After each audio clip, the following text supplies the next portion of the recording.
Hey everyone, my name is Matt. That's Donavan right there, and welcome back to the home edition remodel project. For a nice sunny day. It's No officially snow. spring. It's ish. Somehow this is spring. Nice snowy spring day. So the last probably like at least 10 episodes have been all us toiling away inside through the winter, and now that it's warmer out, we're back to working outside and working on the exterior stuff that we were, working on before winter so rudely interrupted us. Yes. So back here, of course, if you remember way back to the beginning, this used to be the back deck, And a hole in the ground. which got removed, and then we dug a big hole, you and me, Yep. and then we put some concrete in said hole, and put some styrofoam in the hole, And then poured filled concrete it in. inside of that, and then we built this wood structure thing on top of it, and then we put this temporary roof on You mean top that's of a it. temporary roof?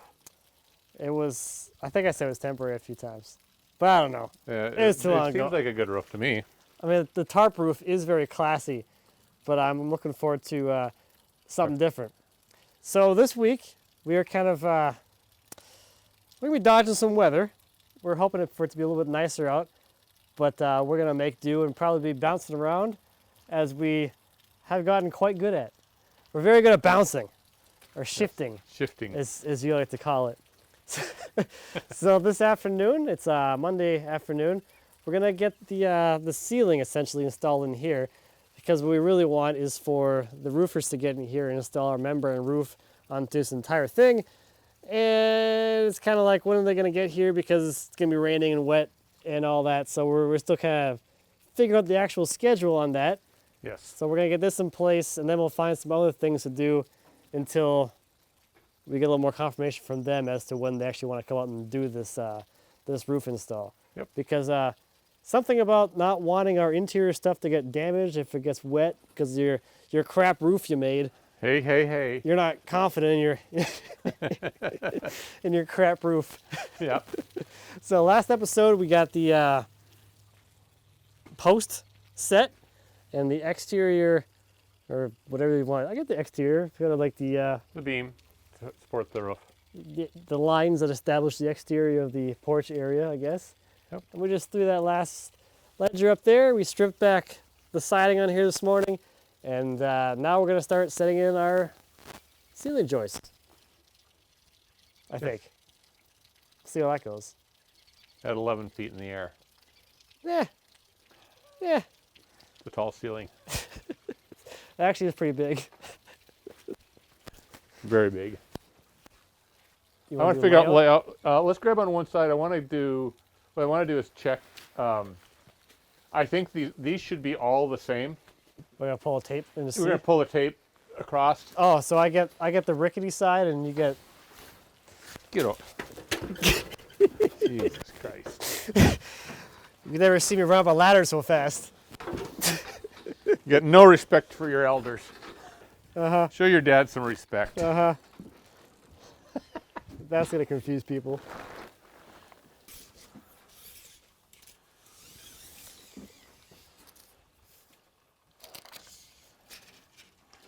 Got it right there.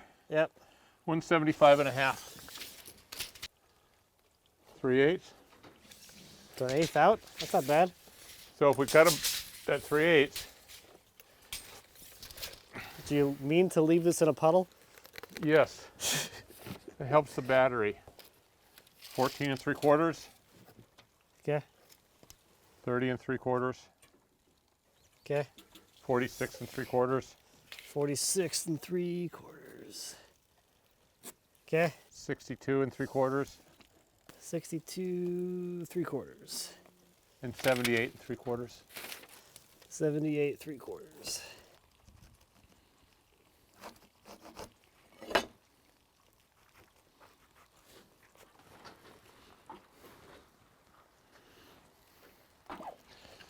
Joist hanger time. Ugh. And what do we say? 175 3/8. Yeah. 5 on each side. Should be 10 of them, right? I hope. 2, 3, 4, 5, 6.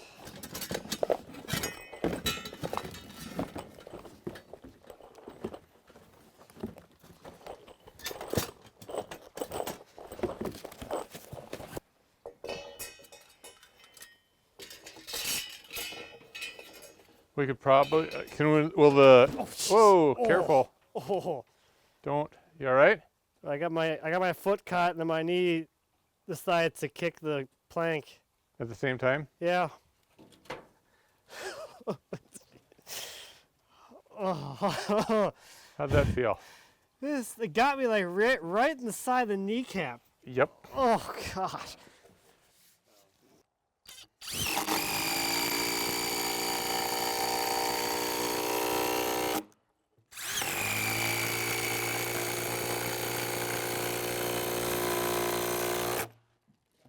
Yep.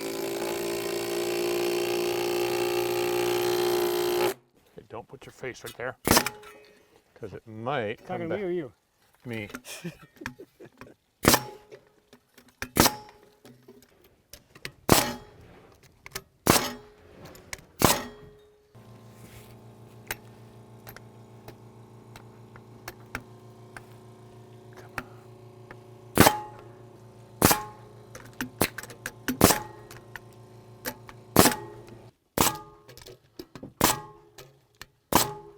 Okay. There's that one. Hooray!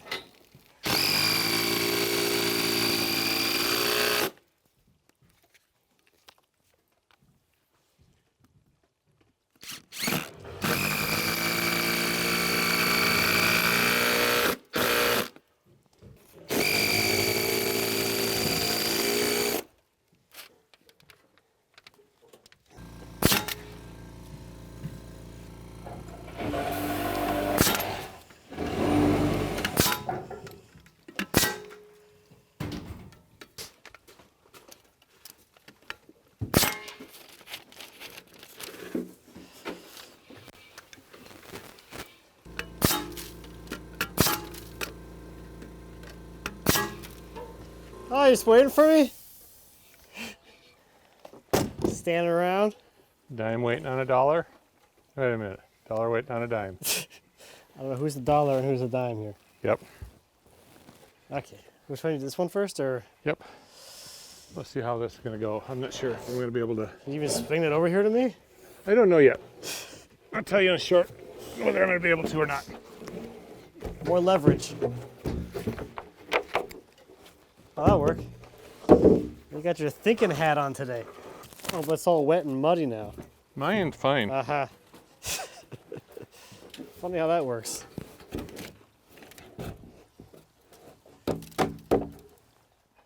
You good? Yep. Go in.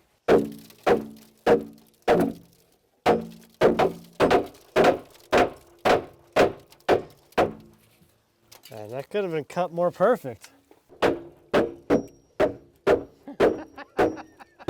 God. Huh? Oh, this was like this isn't going at all.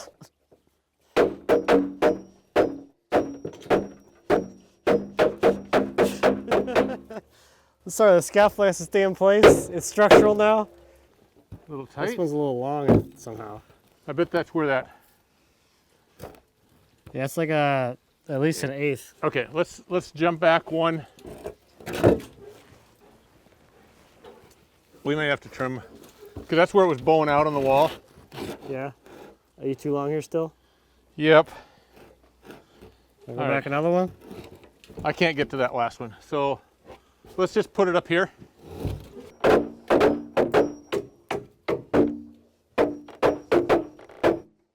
You in? I'm in. That's fair. But that one's just long? Is This must be a little bit long. that the one I cut? I don't know. I think it's don't where you know. say yes. Okay, yes. Matt's at fault. That's what I'm going to go with. Different tape measure. At 16 feet, they are Yeah. different tape measures.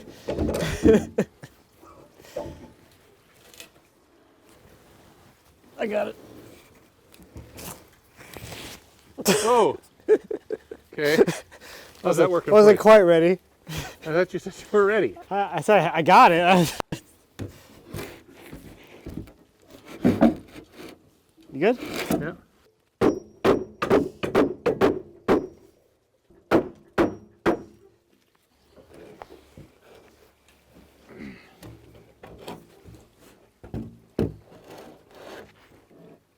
No, it's a little bit long.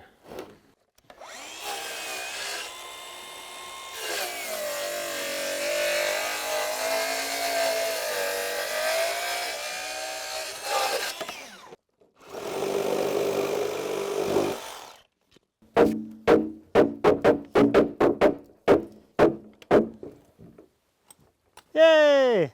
Done.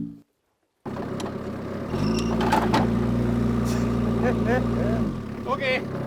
I was trying to get in there. You were. We want to put this off to the side somewhere. No, those are the ones we want.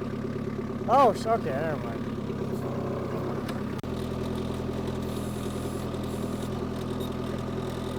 And then we'll just pile them all up. Only 4 sheets, that's not bad. Yeah.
Yeah, that'll work.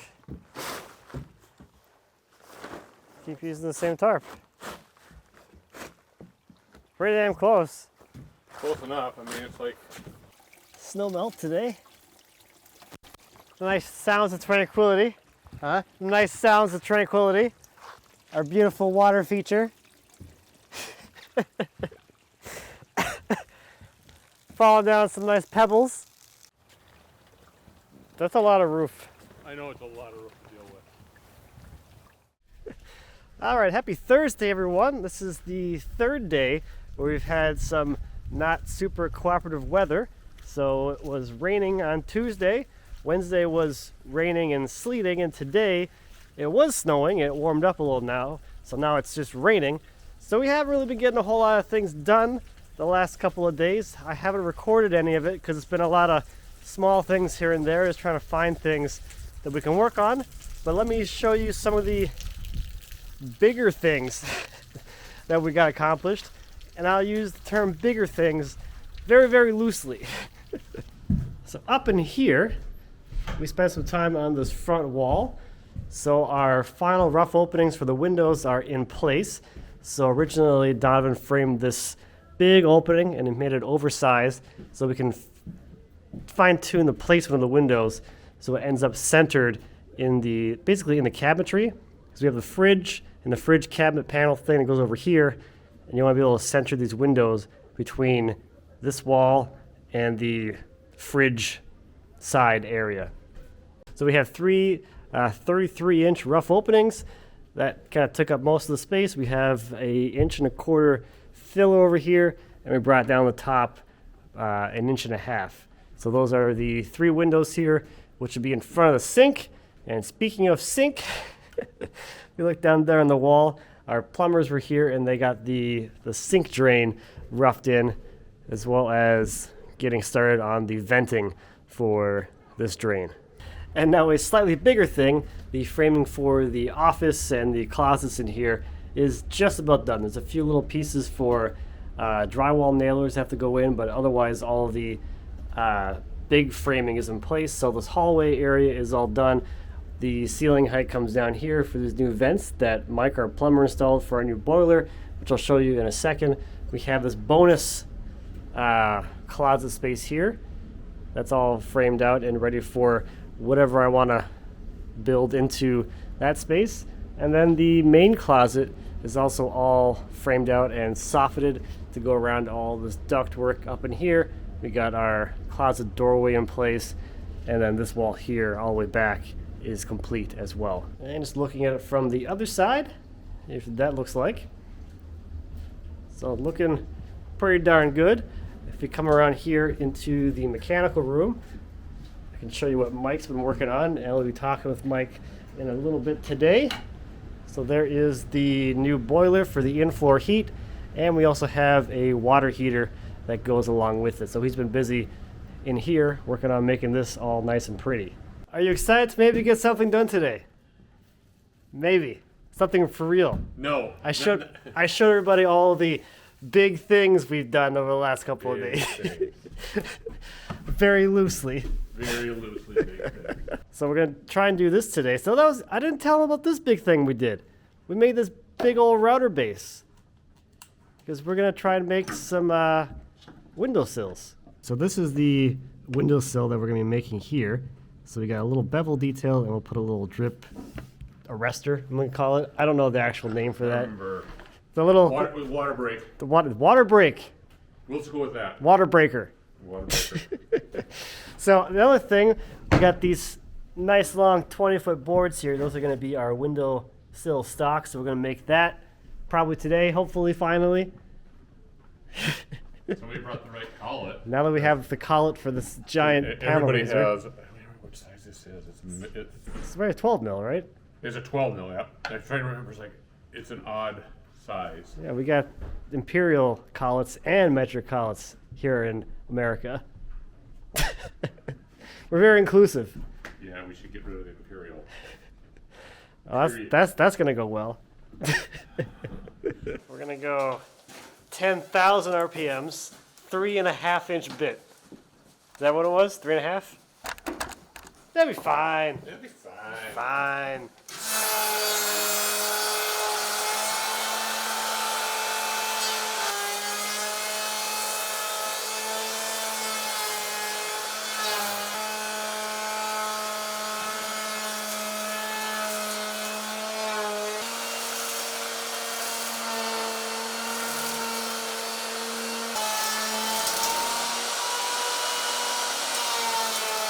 We're almost there. I think we just do another 16th. I'm at 7/8 here. I want to do an inch. So we're almost done.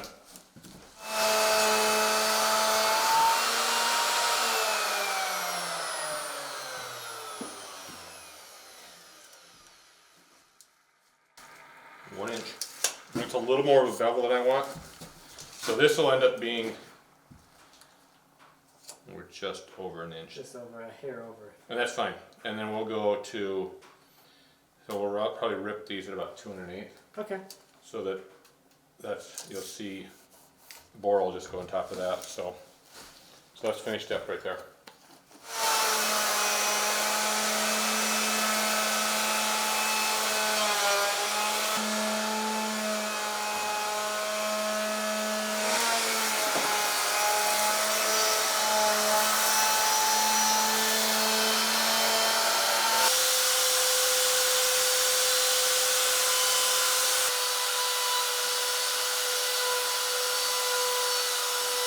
So there is our little drip arrestor, drip stopper thing. So as water is coming down here, it's gonna have a tendency to roll around, and this little divot here will interrupt it and cause it to bead and fall off instead of continuing down underneath our window. So if I flip this over, there's how it'll look installed. So you got a little bevel here to shed the water. As it's coming down, it'll hit this arrestor and boop, fall right out. So now with our stock all run, we can rip them apart into the various strips. We got this fantastic saw set up here. Just missing parts. I like this. That is pretty slick. So if you're missing your clamps to your edge guide, you just get some vice grip and Make it work. I like this look. It's like some skis on there.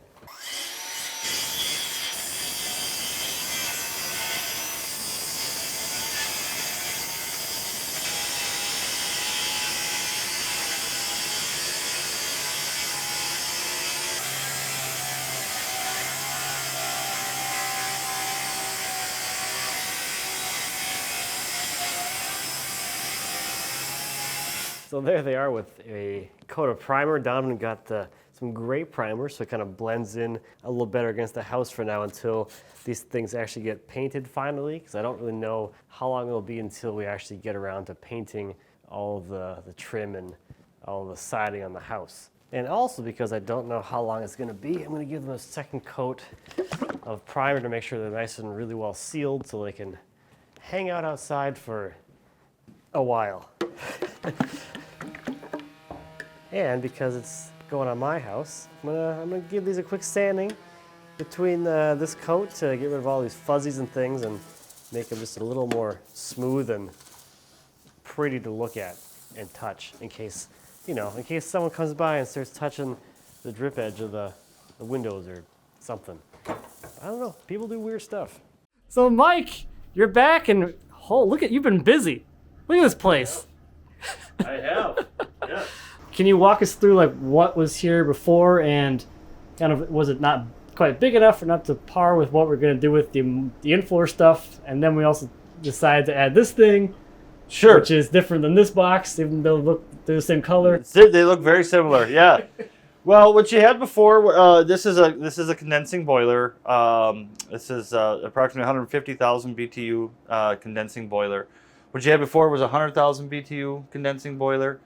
It's a little iffy on the sizing. The other reason that we went to 150,000 was because we decided to put in a indirect water heater on here, and so we want to make sure we have a little extra oomph to keep the heat up on that. The higher BTU, the faster the recovery rate is on that. Before, what you had was that condensing boiler, like I said, and then you had a standard atmospheric 40-gallon water heater.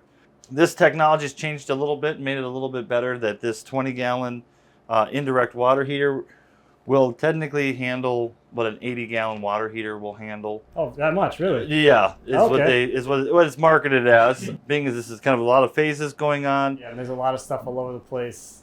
At least for me, I felt that was a smart thing to at least put all the hot water things into one system. Real nice to have the in one mechanicals place. in one spot Yeah. if you can help it. This is going to take up a lot less space. The boiler was located in one location and the water heater in another location, so this really kind of narrows it down into one. The reason that I recommended going with the indirect versus say a power vent or more traditional tank type or your tankless type is number one is you're using a condensing boiler, which is a 95% efficient burner to heat your hot water. You got a high efficiency boiler that's doing the work, and the boiler also gets the benefit of being used year round. One of the big problems with condensing boilers is they get used in the winter, and then they sit. Part of that condensing, the reason they call it condensing is because of the water that's draining out of it, of the condensation. Well, that water becomes very acidic, and what it'll do is calcify and build deposits on the inside as it's sitting, because that water just sits there. So at least with the old, we only use it for the winter time, so all summer it's off. Yeah, it's just off. sitting there. Just sitting there. And that water, it just sits there, and it just they have to be cleaned every year.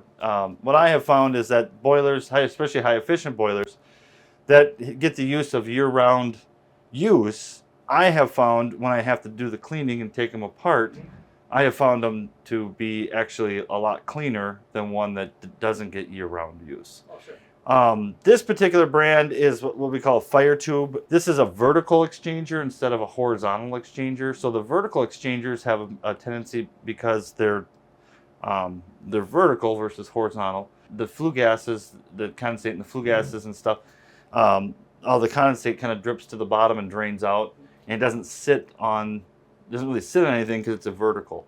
Where the horizontal ones, once they kind of shut off, things drip and whatever, and then it doesn't really kind of fend off like it does with these. Now the cleaning of these is a little with the vertical ones. I think they recommend every 2 years.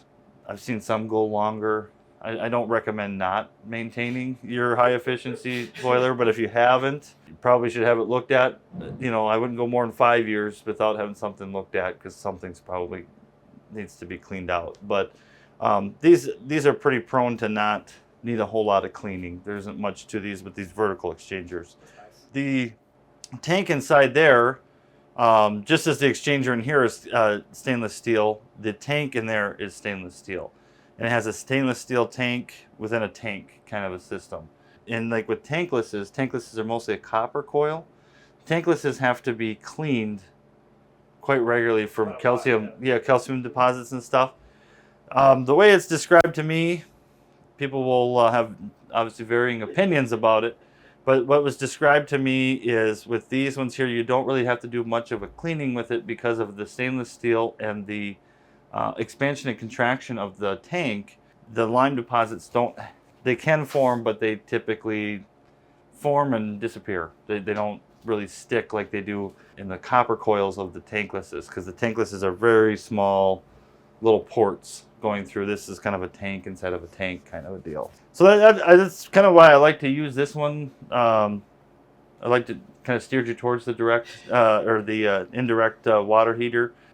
It works really nice, and 99% of the time I don't get a call back of people complaining of lack of hot water. It usually holds up quite well. What we spent a lot of your time on so far is kind of mushing together our heating or in-floor. Yes, so I had to take all the boiler piping that was on the old boiler and move it over to this boiler, and I had to rework the piping that was here and incorporate some that was still here. And then we also moved this manifold was across the hall. They had lines feeding that, so we moved that across the hall or into this room. We also added, or this is the basement. We had the in-floor heat in the basement, which we've done an episode on. And then the main level heat we've added. So this one was already here, and this one was already here. This does the garage, and this does other parts of the house. And so that one does other parts of the house as well. So that one got moved here, and these two got added. So with doing that, each one of these manifolds has, or a couple of these manifolds have individual zone valves or actuators, as some people call them. And so each one of these kind of controls a different area. This one here also controls a different area. And then the ones that don't need individual actuators, we did zone valves on. So there's zone valves for 3 zones here. So it was just a matter of getting everything moved over and aligning everything to the best way that we could get to get everything up and operational and make sure everything's zoned correctly. And all kind of in the same place. You can actually see it all. Yes. So we had a wall of some manifolds here. We had a manifold over there under the stairs, and then we had the whole heating system on this wall over here. So it was kind of mismatch all over the place. So you've really, it looks good. You cleaned it up It's quite common when I go to homes with in-floor heat and they have issues or something like that, and I'll go to the mechanical room and I see pipes going everywhere, but I don't see any manifolds. And so I have to go and ask, well, where's the manifold? I'd like to see it. And they have no idea what I'm talking about. They've never seen it. Sometimes they do get sheetrocked over, surprisingly. Sometimes there is a access panel that nobody knew about. Sure. That looks good. Was there any other little hiccups or changes? I know you put a bigger pump in, circulation pump. Yeah, I put the bigger circulation pump in just because what was here, the other pump was probably okay to handle, but being as we added 4 more loops to it, and that other pump was really kind of borderline on the amount of existing loops, I thought it better to just upsize the pump to make sure that all the gauges are flowing and all the pipe tubes are getting the correct amount of flow. So one question I have for you, maybe more technical question. So on the old system, we had 2 circulating pumps. We had the primary loop and then the secondary loop pump. correct. So does this boiler have its own built into it, so it don't need 2 pumps? Yes, this already has a pump inside of it. So it already has the primary, secondary kind of built into it. What was nice with this model is if we look down here, is that this model you can buy, and it comes with a template that you put up, and you space these out, and then you can buy this piping kit. This piping kit that they sell extra that comes in, if you line this all up, it does all the near boiler piping for you between the indirect and the boiler. And so that was everything here with these compression fittings here, or threaded fittings. That was all pre-assembled, so that went along real well. But what happens is with the boiler is when it wants to do the heat call, or the call, it gets a call for heat, what it does is it sends the hot down here, goes through, and we circulate back, and then it's got the loop here. And you can shut the valve here to force the return to go back if you want. But it also has an actuating valve on the inside. So when the indirect calls for heat, the actuating valve actually turns, and then the pump starts to pump through this pipe that feeds the tank, and then comes back to the return here as well. So if we take this out, you can kind of see how that all in relation works. And take this cover off. So it's kind of like it's a smarter system.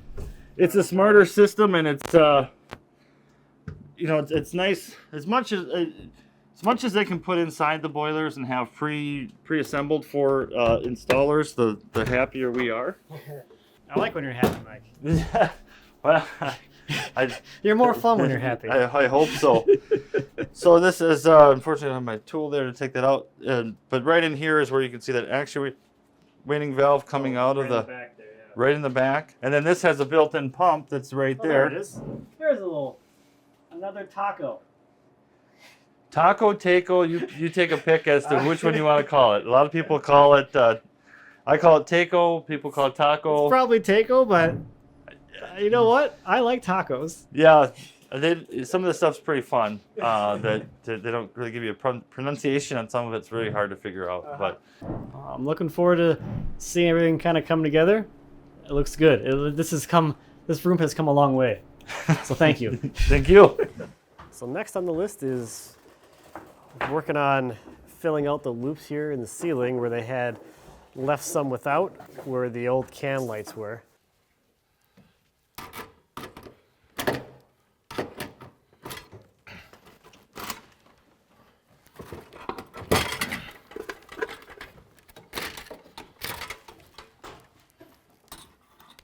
You always make sure, before you expand it, to put the sleeve on. Is it hard to do afterwards? A little tough to do afterwards.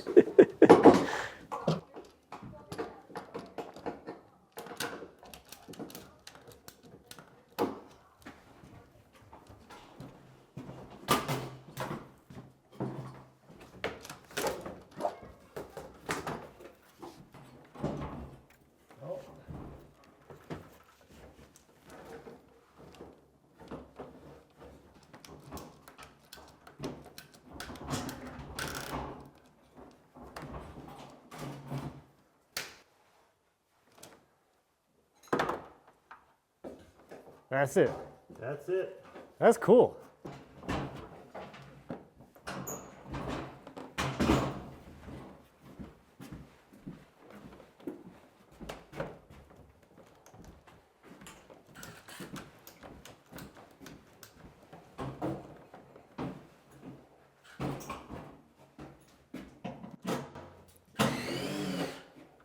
There it is. Wow.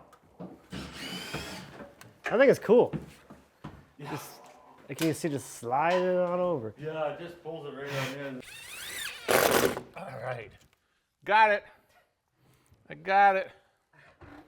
Don't got it well, but I got it.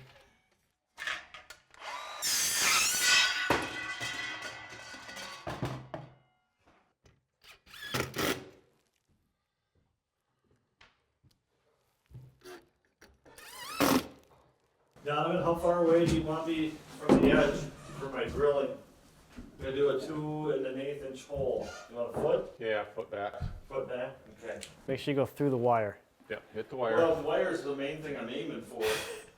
You can always tell what size wire it is. 14-2 doesn't wrap around the drill bit near as good as 12-2. Well, it's got that little extra. Really stops Get it. that grip. Really stops it. Ah, yeah. Oh boy. So I'm not going through this one. This one, I don't think there's any wire except for there. Well, this is the one nail coming through the floor upstairs. Oh. Did you ever puncture through, huh? It didn't. You can feel it. It's got a little bit of a. A little bit of a bevel there. Yeah. Yeah. A little dimple there, but it's like somebody dodged a bullet on that one.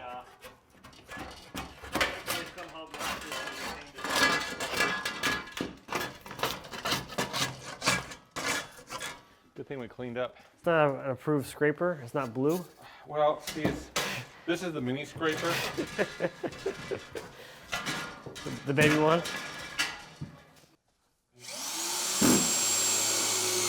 There you go.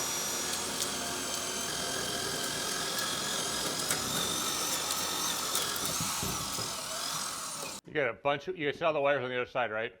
Yeah, I pulled them down, I thought. Okay. Now I'm looking up there. I see a crap ton of wires.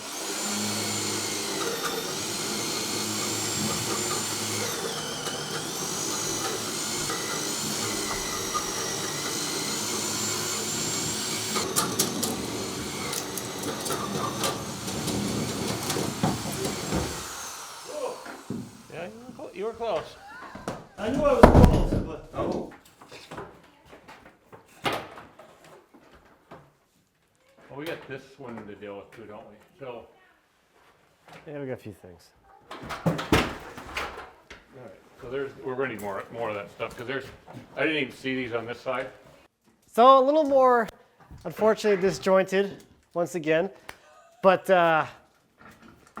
weather hasn't been super cooperative, so And it doesn't look like it's getting any better. it's not. So unfortunately, I was hoping the next few episodes were going to be a little more like substantial, but things are kind of slowing down. So that's the unfortunate thing with all this is things are weather dependent, things are other people dependent sometimes, and what have you. But Stuff showing up on time. there's also, I mean, there's that too. There's a lot of, it's incredible how many like little weird interdependency things there are that you don't really think about or consider at the very outset of the project. We're like, oh, no problem. We'll just line up every task in order, and it should take that long. But then there's like, oh, this can't, and then whoop. So there's a lot of that, and a lot of this is trying to keep things real and show like this is kind of how things kind of go and kind of happen. So hopefully, Sometimes they flow well, and yeah. Like, other times they don't. well, even like we were talking like last fall, we did the addition. It was just all new stuff. We had everything we needed, and it was just it flew. boom, boom, boom, boom, boom. Yep. And in the same, and then that we put the whole thing on in 5 weeks. From a deck out there gone, dig a hole, put footings, put a foundation wall, put a cap, put walls, put our temporary roof. That took 5 weeks, and we've been messing around in here For about that. for the same amount of time. Right. And that's the difference between like the addition, which is all new, and you don't have Everybody to else's, fit your widgets into get each other. everybody else's stuff that's already here. Yep. And And how then- they did it, if they decided they want to somehow do this to the floor, Or leave floor joists out, or just not hanger joists. or do that. I mean, whatever. I mean, oh, they ran that wire there. That's unfortunate. Yeah, is that yeah, everything's in the way. Yep. Yeah, so next time we have something a little more exciting planned for next time, and I'm very excited because our windows are in. We can't do the ones in the back yet until we have the roof, but these ones Can go in. we're going to be doing. So next time we're going to be doing 3 windows into this freaking awesome opening, and it's going to finally feel like less of a weird box in here and feel like more of like, oh, Come out of the basement a little bit. yeah, that's what it feels like. So that's going to do it for this one. Thank you as always for watching. We greatly appreciate Everything. the following along with whatever the heck we're trying to do here. If you have any questions for us, please feel free to leave us a comment. As always, we'd be happy to answer any questions you would have. And until next time, happy woodworking. Because we did that this episode. I did some routing, you know? I routed some stuff. You routed some stuff.